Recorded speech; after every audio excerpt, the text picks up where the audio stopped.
Baiklah, pembahasan pertama adalah pendidikan agama Islam. Pendidikan agama Islam adalah usaha sadar yang dilakukan pendidik dalam rangka mempersiapkan peserta didik untuk meyakini, memahami, dan mengamalkan ajaran Islam melalui kegiatan bimbingan, pengajaran, atau pelatihan yang telah ditentukan untuk mencapai tujuan yang telah ditetapkan. Di sini ada beberapa ahli yang mengemukakan apa itu pendidikan agama Islam. Yang pertama saya mengambil dari pendapat Zuhairimi. Zuhairimi mengatakan bahwa pendidikan agama Islam adalah sebagai asuhan-asuhan secara sistematis dalam membentuk anak didik supaya mereka hidup sesuai dengan ajaran Islam. Dan yang kedua saya mengambil dari Haji Muhammad Daud Ali. Dia berpendapat bahwa pendidikan agama Islam adalah usaha sadar yang dilakukan oleh manusia untuk mengembangkan potensi manusia lain atau memindahkan nilai-nilai yang dimilikinya kepada orang lain dalam masyarakat. Baiklah, dari beberapa pengertian pendidikan agama Islam yang telah kita uraikan sebelumnya, dapat kita simpulkan di sini bahwa pendidikan agama Islam adalah merupakan usaha sadar dan terencana dalam rangka untuk mempersiapkan peserta didik untuk meyakini, memahami, dan mengamalkan ajaran Islam melalui kegiatan bimbingan, pengajaran, atau pelatihan yang telah ditentukan untuk mencapai tujuan yang telah ditetapkan, serta menjadikan ajaran-ajaran agama Islam yang telah dianutnya itu sebagai pandangan kehidupannya sehingga dapat mendatangkan keselamatan baik di dunia maupun di akhirat. Pembahasan selanjutnya adalah tujuan pendidikan agama Islam. Pendidikan agama Islam di sekolah bertujuan untuk menumbuhkan dan meningkatkan keimanan melalui pemberian dan pemupukan pengetahuan, penghayatan, pengalaman peserta didik tentang agama Islam, sehingga menjadi muslim yang terus berkembang dalam hal keimanan, ketakwaan, berbangsa, dan bernegara. Menurut Ramayulis membagi tujuan pendidikan menjadi 7 bagian, yaitu yang pertama, tujuan pendidikan Islam secara universal. Pendidikan harus ditujukan untuk menciptakan keseimbangan pertumbuhan kepribadian manusia secara menyeluruh dengan cara melatih jiwa, akal pikiran, perasaan, dan fisik manusia. Dengan demikian, pendidikan harus mengupayakan tumbuhnya seluruh potensi manusia, baik yang bersifat spiritual, intelektual, daya khayal, fisik, ilmu pengetahuan, maupun bahasa, baik secara perseorangan maupun kelompok, dan mendorong tumbuhnya seluruh aspek tersebut agar mencapai kebaikan dan kesempurnaan. Tujuan akhir pendidikan terletak pada terlaksananya pengabdian yang penuh kepada Allah pada tingkat perorangan, kelompok, maupun kemanusiaan dalam arti yang seluas-luasnya. Yang kedua adalah tujuan pendidikan Islam secara nasional. Tujuan pendidikan Islam secara nasional adalah tujuan pendidikan Islam yang dirumuskan oleh setiap negara Islam. Dalam hal ini, maka setiap negara Islam merumuskan tujuan pendidikannya dalam mengacu kepada tujuan universal.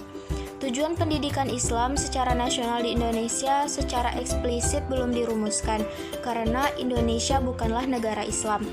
Dengan demikian, tujuan pendidikan Islam nasional dirujuk pada tujuan pendidikan nasional yang terdapat dalam Undang-Undang Nomor 20 Tahun 2003 tentang Sistem Pendidikan Nasional sebagai berikut. Mengembangkan potensi peserta didik agar menjadi manusia yang beriman dan bertakwa kepada Tuhan Yang Maha Esa, berakhlak mulia, sehat, berilmu cakap, kreatif, mandiri, dan menjadi warga negara yang demokratis serta bertanggung jawab. Yang keempat yaitu tujuan pendidikan Islam secara institusional. Tujuan pendidikan Islam secara institusional adalah tujuan pendidikan yang dirumuskan oleh masing-masing lembaga pendidikan Islam, mulai dari tingkat taman kanak-kanak sampai dengan perguruan tinggi. Pada tujuan instruksional ini, bentuk insan kamil dengan pola takwa sudah kelihatan. Meskipun dalam ukuran sederhana, pola takwa itu harus kelihatan dalam semua tingkat pendidikan Islam. Karena itu, setiap lembaga pendidikan Islam harus dapat merumuskan tujuan pendidikan Islam sesuai dengan tingkat jenis pendidikannya. Selanjutnya adalah tujuan pendidikan Islam pada tingkat program studi atau kurikulum. Tujuan pendidikan Islam pada tingkat program studi ini adalah tujuan pendidikan yang disesuaikan dengan program studi. Rumusan tujuan pendidikan Islam pada tingkat kurikulum ini mengandung pengertian bahwa proses pendidikan agama Islam yang dilalui dan dialami oleh siswa di sekolah dimulai dari tahapan kognisi, yakni pengetahuan dan pemahaman siswa terhadap ajaran dan nilai-nilai yang terkandung dalam ajaran Islam untuk selanjutnya menuju ke tahapan afeksi, yakni terjadinya proses internalisasi ajaran dan nilai agama ke dalam diri siswa, dalam arti menghayati dan meyakininya. Selanjutnya adalah tujuan pendidikan Islam pada tingkat mata pelajaran, yaitu tujuan pendidikan yang didasarkan pada tercapainya pemahaman, penghayatan, dan pengalaman ajaran Islam yang terdapat pada bidang studi atau mata pelajaran tertentu. Misalnya, tujuan mata pelajaran tafsir, yaitu peserta didik dapat memahami, menghayati, dan mengamalkan ayat-ayat Al-Quran secara benar, mendalam, dan komprehensif. Tujuan pendidikan Islam pada tingkat pokok bahasan. Tujuan pendidikan Islam pada tingkat pokok bahasan adalah tujuan pendidikan yang didasarkan pada tercapainya kecakapan atau kompetensi utama dan kompetensi dasar yang terdapat pada pokok bahasan tersebut. Dan yang terakhir adalah tujuan pendidikan Islam pada tingkat sub pokok pembahasan. Tujuan pendidikan Islam pada tingkat subpokok bahasan ini adalah tujuan yang didasarkan pada tercapainya kecakapan yang terlihat pada indikatornya secara terukur.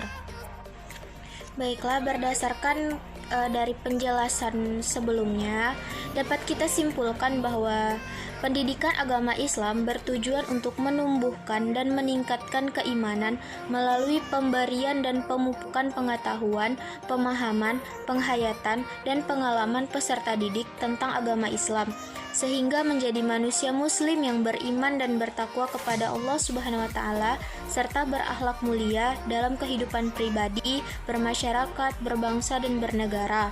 Untuk mencapai tujuan tersebut, peserta didik sangat memerlukan sosok yang bisa membimbing mereka dalam memahami secara keseluruhan tentang agama Islam. Sosok yang sangat mereka perlukan adalah orang tua atau keluarga yang dapat memberikan mereka pendidikan di rumah dan guru yang dapat memberikan pendidikan di sekolah. Baiklah, langsung saja saya akan melanjutkan poin yang C, yaitu ruang lingkup pendidikan agama Islam. Ruang lingkup pendidikan agama Islam menurut Zakia Derajat terbagi atas 6 bagian. Yang pertama, pengajaran keimanan. Yang kedua, pengajaran akhlak. Yang ketiga, pengajaran ibadah. Yang keempat, pengajaran fikih. Yang kelima, pengajaran Al-Quran. Yang keenam, pengajaran tarikh Islam. Baiklah, mari kita kupas pengajaran yang pertama, yaitu pengajaran keimanan. Yang dimaksud dalam pengajaran keimanan adalah proses belajar mengajar tentang berbagai aspek kepercayaan menurut pendidikan agama Islam. Dalam hal keimanan ini membicarakan tentang bagaimana berakhlak, beriman di dalam ajaran agama Islam, yaitu membahas tentang keesaan Allah, bahwa Allah adalah satu. Karena hal tersebut, ilmu tentang keimanan disebut juga dengan tauhid. Ruang lingkup pengajaran keimanan ini meliputi ruang lingkup keimanan rukun iman yang 6. Kemudian yang perlu digarisbawahi dalam pengajaran keimanan ini, guru tidak boleh melupakan bahwa pengajaran keimanan banyak berhubungan dengan aspek kejiwaan dan keimanan seseorang. Nilai yang berbentuk yang diutamakan dalam pengajaran ialah keaktifan fungsi jiwa yang dimaksud dalam hal ini. Hal yang terpenting adalah anak diajarkan supaya mempunyai iman yang kokoh, menjadikan orang yang beriman bukan ahli pengetahuan saja, tetapi ahli keimanan dalam diri kita, supaya iman kita tidak tergoyahkan apabila ada sesuatu yang bisa menggoda diri kita. Seperti contoh, kita lagi main sama teman-teman, terus azan berbunyi, kemudian Kita yang udah istiqomah melaksanakan sholat, langsung kita bergegas melaksanakan sholat. Akan tetapi ada salah satu teman kita yang belum beristiqomah melakukan sholat 5 waktu. Kemudian disitulah iman kita tergoyahkan. Apabila kita ikut teman kita yang tidak sholat, maka kita ikut tidak sholat. Apabila kita dapat mengajak dia dalam kebaikan, maka kita juga mendapatkan pahala. Itulah keimanan. Bagaimana cara dimanapun kita berada, kita tetap menegakkan iman kita yang kuat agar kita tidak terjerumus dalam keadaan yang tidak baik. Baik, kita lanjut ke poin yang kedua, pengajaran tentang akhlak. Pengajaran akhlak berarti pengajaran tentang bentuk batin seseorang yang kelihatan pada tindakan-tindakannya atau tingkah laku seseorang tersebut. Dalam pelaksanaannya, pengajaran ini berarti proses kegiatan belajar mengajar yang mencapai tujuan supaya yang diajarkan itu berakhlak baik, bermoral, beretika. Pengajaran akhlak membicarakan nilai suatu perbuatan yang menurut ajaran agama Islam, membicarakan sifat-sifat terpuji, tercela menurut ajaran agama. Pembicaraan berbagai hal yang langsung ikut mempengaruhi pembentukan sifat-sifat pada diri manusia secara umum. Ruang lingkup akhlak secara umum meliputi berbagai macam aspek yang menentukan dan menilai bentuk dari diri seseorang. Kemudian kita lanjut poin yang ketiga, pengajaran ibadat. Hal yang terpenting dalam pengajaran ibadat adalah pembelajaran ini merupakan kegiatan yang mendorong supaya anak diajarkan untuk rajin beribadah seperti sholat 5 waktu, berpuasa di bulan suci Ramadan, kemudian bersedekah, haji dan umroh, atau yang lain sebagainya. Dengan kata lain, yang diajarkan itu dapat dilakukan ibadah dengan mudah dan selanjutnya tidak akan memaksa diri kita karena ibadah merupakan suatu kebutuhan dalam diri kita. Rohani kita seperti kita makan. Kita kalau buat sehat, kita kalau misalnya mau beraktivitas dengan mudah atau bersemangat, maka asumsi kita adalah makan. Kemudian jika kita ngantuk adalah tidur. Begitu juga dengan rohani kita. Jika rohani kita tidak diisi dengan kebaikan, maka hati kita akan kosong. Maka hati kita akan hitam, tidak dapat menerima saran, kritik dari orang lain. Itulah ciri-ciri hati yang kosong. Karena kita tidak terbiasa untuk melakukan ibadah yang baik kepada Allah Subhanahu wa taala. Kemudian, selain itu, mendidik anak dalam ruang lingkup ibadah ini menjadikannya anak tuh gemar untuk beribadah, seperti kita menceritakan bagaimana nanti keutamaan berpuasa, keutamaan kita melakukan sholat 5 waktu, sunnah fajar dan lain sebagainya. Itu dapat menumbuhkan rasa cinta terhadap anak untuk melakukan kebaikan yang semangat dalam diri anak tersebut. Baik, kita lanjut poin yang kelima, yaitu pembelajaran qiraat Al-Quran. Yang terpenting dalam pengajaran ini adalah keterampilan membaca Al-Quran yang baik sesuai dengan kaidah yang disusun dalam Al-Quran. Dalam ilmu tajwid, kemudian pengajaran Al-Quran dapat ditingkatkan. Yang pertama, baris pengenalan huruf hijaiyah kepada anak didik. Kemudian tanda-tanda baca, hukum tajwid pada anak didik. Melatih membiasakan mengucapkan huruf, makhorijul huruf kepada anak akan mendidik anak sejak dini untuk dapat melafazkan lafaz-lafaz Al-Quran dengan baik dan benar. Kemudian pada tingkat pemula, hal ini akan membantu anak mengajarkan tajwid dan lagu-lagu pada tingkat membaca dalam irama.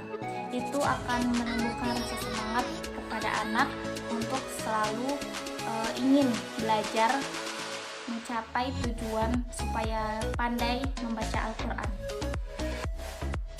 Lanjut poin yang keenam, pengajaran tarikh Islam.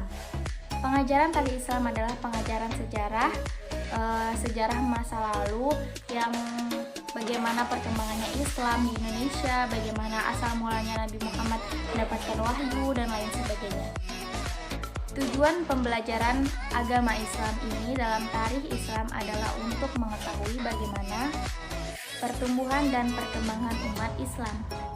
Pengajaran ini ditunjukkan supaya kita dapat mengenalkan dan anak didik tersebut dapat mencintai bagaimana Islam tersebut dan sebagai pegangan hidup. Berdasarkan paparan di atas, dapat dilihat beberapa ruang lingkup pendidikan agama Islam yang diajarkan di sekolah, yang baik di madrasah maupun di sekolah umum. Jika madrasah ruang lingkup tersebut menjadi mata pelajaran yang berdiri sendiri, sedangkan di sekolah umum semua menjadi satu. Baiklah, langsung saja kita masuk ke poin yang D, yaitu pembinaan pendidikan agama Islam. Pola pembinaan adalah usaha yang dilakukan terus-menerus, berkesinambungan, dilakukan secara sadar oleh lembaga dalam rangka menumbuh kembangkan aspek kognitif, efektif maupun psikomotorik, dan siswa disertai spiritual yang kuat. Menurut Arifin, pembinaan yaitu usaha manusia secara sadar untuk membimbing dan mengarahkan kepribadian serta kemampuan anak baik dalam pendidikan formal maupun pendidikan non-formal. Dari definisi tersebut dapat disimpulkan bahwasanya pola pembinaan adalah usaha atau kegiatan yang dilakukan untuk meningkatkan apa yang sudah ada kepada yang lebih baik. Yang dimaksud adalah sempurna, baik melalui cara pembinaan dan bimbingan terhadap apa yang sudah ada. Dimaksudkan untuk lebih memperdalam nilai-nilai agama, moral, etika dalam pembelajaran pendidikan agama Islam. Dasar pola pembinaan ajaran agama Islam terdapat dalam Al-Quran, Quran Surat An-Nisa ayat 8-9, yang artinya, dan apabila sewaktu pembagian itu hadir kerabat, anak yatim, orang miskin, maka beradalah mereka dari harta itu sekedarnya dan ucapkanlah kepada mereka perkataan yang baik, dan hendaklah takut kepada Allah orang-orang yang seandainya meninggalkannya di belakang mereka anak-anak yang lemah, yang mereka khawatir terhadap kesejahteraan mereka. Oleh sebab itu, hendaknya mereka bertakwa kepada Allah dan hendaknya mereka mengucapkan perkataan yang benar. Dengan demikian, sebagai orang yang beriman, kita harus menyayangi, mengasihi kepada sesama umat manusia, sesama muslim khususnya, dimanapun kita berada, dimanapun kita tempatnya, terlebih kepada anak yatim, orang miskin, kemudian kerabat dekat, yang jauh kepada orang-orang yang lemah. Hal ini juga dijelaskan dalam Al-Quran, Quran Surat Al-Luqman ayat 13 dan 17, yang artinya, dan ingatlah bahwa Luqman berkata kepada anaknya di waktu ia memberi pelajaran kepada anaknya, "Hai anakku, janganlah kamu mempersekutukan Allah Subhanahu wa Ta'ala. Sesungguhnya mempersekutukan Allah adalah benar-benar kezaliman yang sangat besar. Hai anakku, dirikanlah sholat dan suruhlah manusia mengajarkan kepada kebaikan, dan cegahlah mereka kepada perbuatan yang mungkar, dan bersabarlah terhadap apa yang menimpa kamu. Sesungguhnya hal-hal tersebut." Baiklah, saya akan melanjutkan bagian orientasi pendidikan agama Islam. Nah, yang menjadi ciri khas dari Islam adalah sikap adaptif dan toleran terhadap adanya perkembangan sosial budaya manusia. Sikap ini telah menkukuhkan Islam menjadi agama yang siap untuk menghadapi seluruh perubahan waktu yang diiringi dan perkembangan dan kemajuan teknologi dan informasi.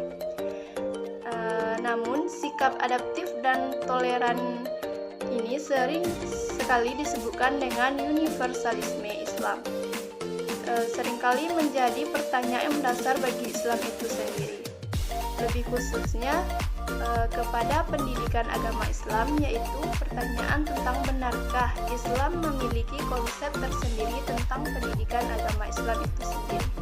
Dan pertanyaan ini pernah dilontarkan oleh Syed Hossein Nasr yang beranggapan bahwa Islam hanya mengadaptasi bahkan mengadopsi sistem dan lembaga pendidikan yang berasal dari lingkungan sosial budaya masyarakat yang dijumpainya. Di dalam sejarah perkembangan pendidikan Islam telah memainkan perannya tidak hanya dengan aspek ritual keagamaan, tetapi di bidang-bidang lainnya keadaannya tumbuh seiring dengan pertumbuhan pemeluk Islam itu sendiri. Secara operasional, pendidikan Islam diorientasikan kepada dua hal sekaligus, yaitu yang pertama, mendidik manusia untuk menjadi hamba Allah yang tugasnya mengabdi kepada Allah dan menghadirkan dirinya sendiri sebagai manusia di muka bumi ini. Yang ditegaskan di dalam surah Az-Zariyat ayat 56 dan surah Al-Baqarah ayat 30. Dua ayat tersebut menunjukkan secara utuh kepada Allah dan menjalankan fungsinya sebagai khalifah Allah di muka bumi. Untuk mewujudkannya, maka sistem dan tradisi serta lingkungan sosial budaya anak harus mengacu dan menghasilkan pribadi yang mutakin, yaitu kokoh secara intelektual, moral, dan spiritual. Selanjutnya, yang kedua yaitu mendidik manusia dalam rangka menumbuh kembangkan kelengkapan dasar dan potensi fitrah anak didik secara optimal untuk menuju kedewasaan intelektual dan kematangan emosional. Dalam orientasi ini akan menyarankan desain operasional yang proporsional dan proporsional. Dalam arti, konsepsi ideal pendidikan agama Islam harus bisa dilaksanakan dalam kerangka manajemen profesional mulai dari perencanaan, strategi, metode, dan evaluasinya. Pendidikan sebagaimana diyakini menghormati kepribadiannya dan senantiasa memberikan kepadanya kesempatan untuk berkembang dengan baik. Setelah itu, anak tersebut mampu beradaptasi dengan lingkungan yang baik. Untuk tercapainya tujuan itu, maka tidak hanya sekedar materi saja yang perlu disajikan kepada anak didik, tetapi perlu pula disajikan metode dan strategi yang baik agar materi tersebut dapat diinternalisasikan di dalam diri anak didik tersebut. Materi yang baik tidak diiringi dengan penyajian yang baik pula, maka akan menjadikan pekerjaan itu sia-sia belaka. Mengacu pada orientasi kedua ini, yaitu fitrah anak didik, maka yang menjadi substansial adalah di dalam pendidikan agama Islam sangat diperlukan pemahaman terhadap anak didik secara utuh, karena setiap anak didik pasti memiliki fitrah yang berbeda-beda. Bagian terakhir yaitu kesimpulan. Kesimpulan dari materi kami yaitu pendidikan agama Islam sebagai mata pelajaran. Yang mana kita ketahui pendidikan agama Islam ini merupakan usaha sadar dan terencana dalam rangka untuk mempersiapkan peserta didik untuk meyakini, memahami, mengamalkan ajaran Islam melalui kegiatan bimbingan, pengajaran, pelatihan yang telah ditentukan untuk mencapai tujuan yang telah ditetapkan, serta menjadikan ajaran-ajaran agama Islam yang telah dianutnya itu sebagai pandangan hidupnya, sehingga dapat mendatangkan keselamatan dunia dan akhirat kelak. Karena pendidikan agama Islam ini bukan pendidikan duniawi saja, individual ataupun sosial saja.